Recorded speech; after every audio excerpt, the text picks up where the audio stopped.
good morning, my dear friends and students. I am Sadhna and all of you enjoying mathematics and science with me. 8th standardचा science lesson health and diseases हा आपण समजून घेतो आहोत. वेगवेगळ्या प्रकारचे आजार, त्याचे सिम्पटम्स काय आहे, त्याच्यावरती प्रिव्हेंटिव्ह मेजर्स काय आहे, हे सगळं छानपैकी आपण आज जाणून घेतो आहोत. आज आपण बघणार आहोत की आजच्या काळामध्ये कुठले कुठले आजार आहे, त्याचे सिम्पटम्स काय आहे, त्याच्यावरती आपण काय केलं पाहिजे, काय काळजी घेतली पाहिजे की ज्याच्यामुळे आपल्याला हे आजार होणार नाही. तर सगळ्यात महत्त्वाचा आजचा आजार म्हणजे डेंग्यू, की जो तुमच्या पुस्तकामध्ये फर्स्ट हा डिसीज दिलेला आहे. तुम्हाला सगळ्यांना माहिती आहे की डेंग्यू कशामुळे होत असतो, की डास चावल्यामुळे आपल्याला डेंग्यू होते, सगळ्यांना माहिती आहे. पण कोणता डास चावल्यामुळे आपल्याला हा आजार होतो हे सगळ्यात महत्त्वाचं आहे. Mosquito lays the eggs in the waterlogged places, म्हणजे जिथे रिकामे ड्रम पडलेले आहे, रिकामे बकेट्स आहे, रिकामे टायर्स आहे, अशा ठिकाणी काय करत असतात, पाणी साठत असतं. त्या साठवलेल्या पाण्यामध्ये डास अंडी घालतात आणि तिथूनच काय होत असतं, त्यांचं प्रोडक्शन होत असतं आणि ते खूप सारे आजार हे पसरवत असतात. ठीक आहे. Their population get increases, different species of mosquitoes spread different type of diseases. म्हणजे एक प्रकारचा डास एकच आजार पसरवतो का? नाही, वेगवेगळ्या प्रकारचे डास असतात. डासांमध्ये पण व्हरायटीज आहे. म्हणजे एक प्रकारचा डास चावला तर तुम्हाला वेगळा आजार होणार, दुसरा प्रकारचा डास चावला तर तुम्हाला वेगळा आजार होणार. सो याच्यामध्ये सुद्धा व्हरायटीज आहे. सो आपल्याला हा जो डेंग्यू आहे तो सगळ्यात महत्त्वाचा कशामुळे होतो, हा कॉम्पिटेटिव्ह एक्झाममध्ये येणारा सगळ्यात महत्त्वाचा क्वेश्चन आहे.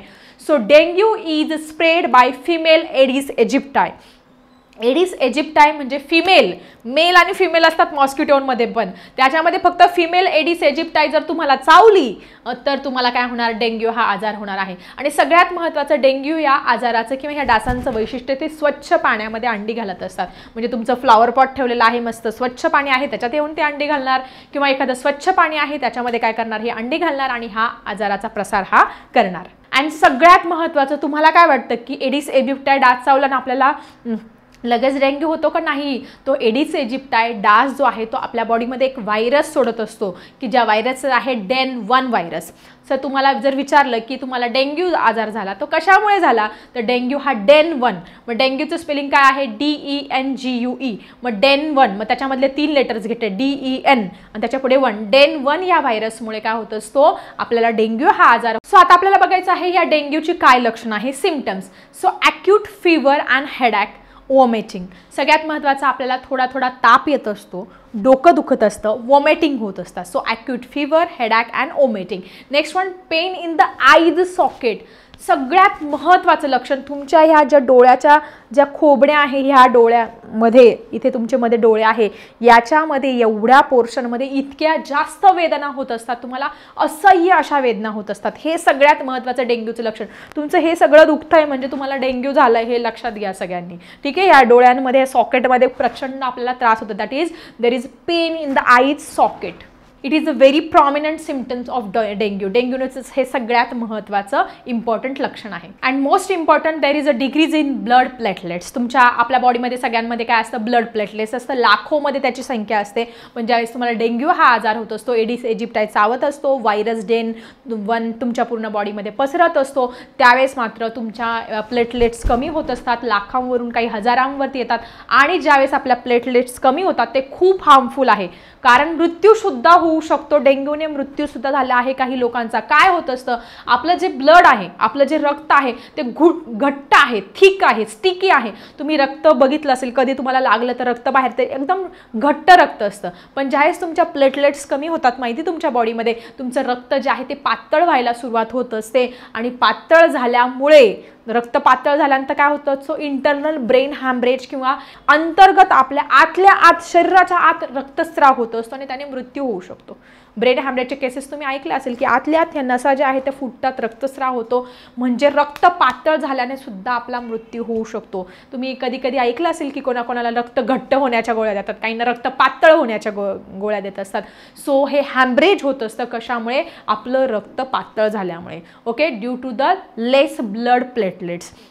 ब्लड प्लेटलेट्सचं प्रमाण कमी झाल्यामुळे हे सगळं होत असतं. त्याच्यामुळे काय करायला पाहिजे, आपण प्रॉपर लक्ष दिलं पाहिजे, आपण ह्या डासांपासून स्वतःचं संरक्षण केलं पाहिजे. So all these important things about dengue.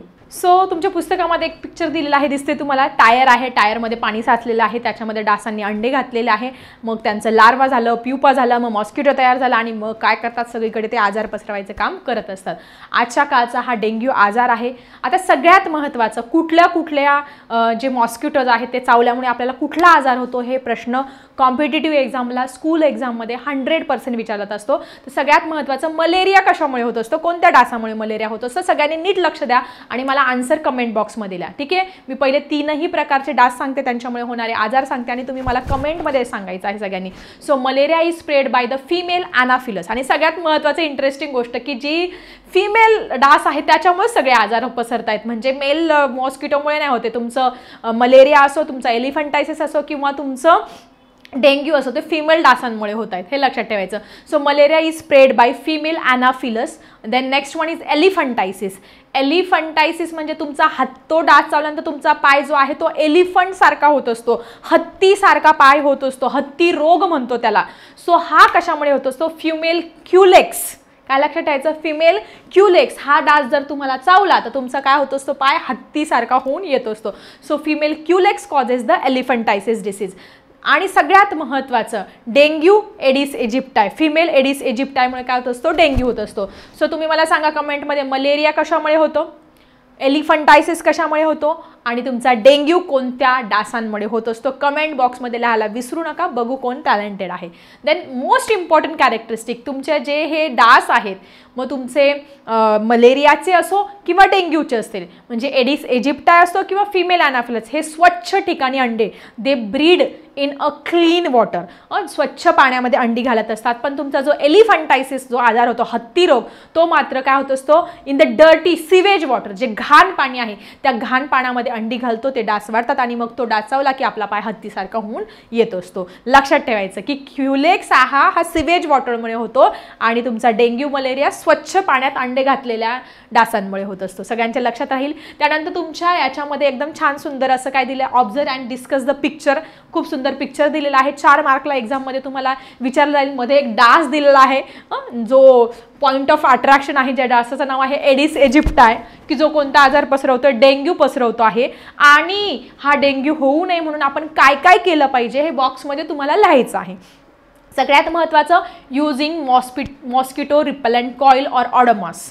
Creams मिळतात, मॉस्किटो रिपेलंट कॉईल यूज केला पाहिजे आपण, कशापासून, डासांपासून दूर राहायला पाहिजे. नेक्स्ट वन तुम्हाला दिसतं आहे, तुमच्या सगळ्यांकडे धुराची गाडी येते का, महानगरपालिकेची, फ्युमिगेशन म्हणतात. फ्युमिगेशन आर इन्सेक्टिसाइड्स, ते काय करतात, ती धूर सोडतात, त्या धुरामुळे ते डास काय करतात, मरत असतात. So this is the second reason by which we can prevent our self from the mosquitoes और from the spreading of dengue और मलेरिया. ठीक आहे. त्यानंतर guppy fishes are very important because they eat all the larvas and pupas of this mosquito.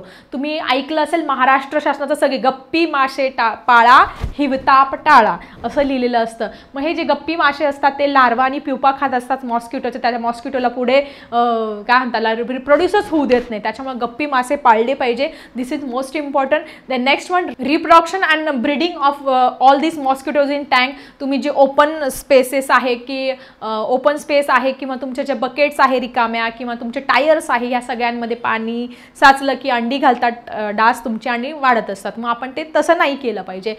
We have to throw out it. Okay. Then urns and utensils accumulation which is a manmade. Then manmade containers, different type of manmade container आहे की ज्याच्यामध्ये पाणी साचतं, डास अंडी घालतात आणि मग आजार पसरत असतात. त्याच्यापासून आपण काय केलं पाहिजे, बचाव केला पाहिजे. की ही जी भांडी आहेत ती आपण उलटी टाकू शकतो, उलटी करून ठेवू शकतो की ज्याच्यात पाणी साचणार नाही अशा पद्धतीने. So all these are the preventive measures to prevent our self from the different type of mosquito diseases like elephantiasis, like malaria, like dengue. Okay. Aedes aegypti. So सगळ्यांनी हा चार्ट तुमच्या बुकमध्ये काढा. त्यानंतर अजून ग्रामपंचायत किंवा तुमची म्युन्सिपाल्टी आहे ते काय काय उपाय करते तुम्हाला ह्या आजारांपासून संरक्षते, पण तुम्ही कमेंटमध्ये लिहायला विसरू नका. तुमच्या नोटबुकमध्ये सुद्धा नोट डाऊन करा. त्यानंतर आपल्याला अजून एक आजार आहे की ज्या आजाराचं नाव आहे स्वाईन फ्लू. तुम्ही खूप ऐकलं असेल, मागच्या काळामध्ये पेपरमध्ये खूप सारं स्वाईन फ्लू विषय येत होतं. सो ह्या सगळ्यांविषयी तुम्ही डिटेलमध्ये जाणून घ्या. सो सगळ्यात महत्त्वाचं, स्वाईन फ्लू कुठून आला. Swine flu is spread through the pig from to animals. म्हणजे तुमचा जो पिग आहे, पीग सगळ्यांना माहिती आहे. या पिगचं मांस माणसाने खाल्लं असेल किंवा त्याला तो व्हायरस झाला असेल, त्याच्यातून तो व्हायरस काय आला, माणसामध्ये आला आणि तो सगळ्या संपूर्ण जगामध्ये नंतर पसरला. ठीक आहे, म्हणून सगळ्यात महत्त्वाचं, तुम्ही जर नॉनव्हेज खाणार असेल तर जे मांस आहे ते स्वच्छ धुवून, खूप जास्त व्यवस्थित शिजवून, व्यवस्थित खाल्लं पाहिजे. असे ह्या सगळ्या आजारांपासून, स्वाईन फ्लू सारख्या आजारांपासून स्वतःचं काय केलं पाहिजे, संरक्षण केलं पाहिजे. In this way this swine flu virus infected one person to another person and it get spread to all over the world. जगामध्ये सगळीकडे हा स्वाईन फ्लू आजार पसरला. आपण मागे बघितलं पण न्यूजेस वगैरे. मग सगळ्यात महत्त्वाचं काय होत असतं, नोज, आपलं जे नोज आणि थ्रोट, आपला जो नाक आणि घसा आहे ते तिथे इन्फेक्शन होत असतं. And the swine flu, the virus of swine flu is spread through. कशामुळे होत असतो, आपलं जे नाक आहे कंटिन्यू आपलं नाक गळतंय त्याच्यातून, त्यानंतर सलायवा, आपला जो सलायवा आहे आतमध्ये जी लाळ असते आणि नाकातून जे पाणी टपकत असतं त्याच्यामुळे काय होत असतं, या स्वाईन फ्लूचं इन्फेक्शन हे एका व्यक्तीकडून दुसऱ्या व्यक्तीला होत असतं. So student, we have to see the कशामुळे होत असतं, secretion of nose and throat and saliva, हे सगळं आपण समजून घेतलं. We have to see the symptoms of this swine flu. तुम्हाला स्वाईन फ्लू झाला आहे हे कसं ओळखणार, डिफिकल्टी इन ब्रिदिंग. सगळ्यात महत्त्वाचं, तुम्हाला जर श्वास घ्यायला खूप त्रास होत असेल तर तुम्ही इमिडिएटली डॉक्टरला कॉन्टॅक्ट केलं पाहिजे, डॉक्टरांकडे गेलं पाहिजे की आपल्याला काहीतरी झालेलं आहे, difficulty in breathing. Sore throat, आपचा जो घसा आहे तो खवखव करतोय, सारखं इचिंग सारखं होतं, आतमध्ये कसं तरी असं काहीतरी टोचते असं होतंय, किंवा बॉडी पेन, तुमच्या पूर्ण बॉडीमध्ये सारख्या वेदना होत आहेत, हे सगळे सिम्पटम्स आहेत तुमचे स्वाईन फ्लूचे. That is difficulty in breathing, sore throat, body pain, all these are the symptoms of swine flu.